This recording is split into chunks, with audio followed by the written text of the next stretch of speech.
పెళ్లి తరువాత వచ్చే ఆ పిల్ల మాట వినుకుని ఉండాలి. మేకప్కి, ఫారిన్ ట్రిప్స్కి, డ్రెస్సెస్కి, నగలకు ఖర్చు పెట్టాలి. జీవితాంతం ఇంకొకరి కోసమే పనిచేస్తూ ఉండాలి నేను అని మూడ్ స్వింగ్స్ అండ్ గలాటాలు. ఇక వాళ్ల ఇంటి వాళ్లని పిలిచి పంచాయతీ పెడుతుంది.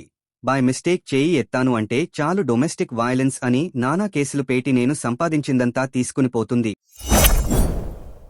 అమ్మా, నాకు క్యాంపస్లో జాబ్ వచ్చింది. నెలకు ₹1,00,000 జీతం. ఎంత మంచి శుభవార్త చెప్పావు నాన్నా. బెంగుళూరులో జాబ్ వచ్చేసింది.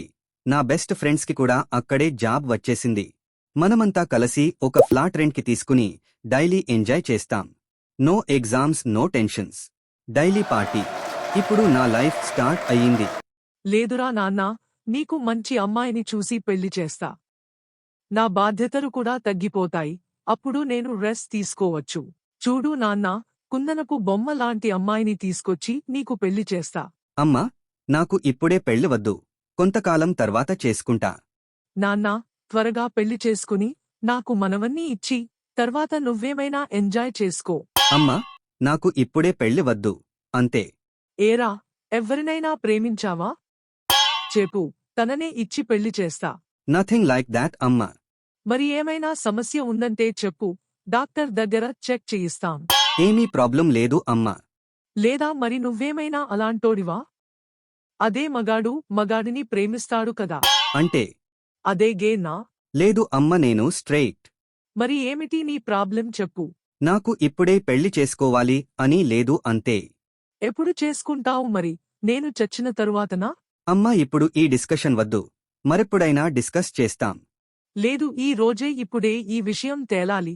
లేదా ఇంకెప్పుడు నేను నీతో మాట్లాడను. సరే, నేను చెబుతా.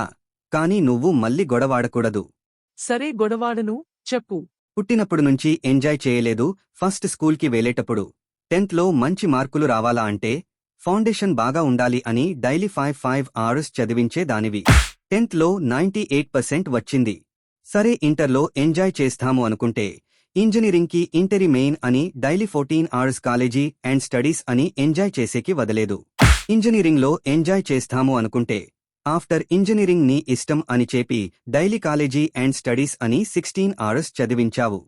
ఇప్పుడు జాబ్ వచ్చింది, ఎంజాయ్ చేద్దాము అంటే పెళ్లి చేసుకో అని చెబుతున్నావు. మరి నేను ఎప్పుడు ఎంజాయ్ చేయాలి? పెళ్లి చేసుకుని ఎంజాయ్ చేయరా?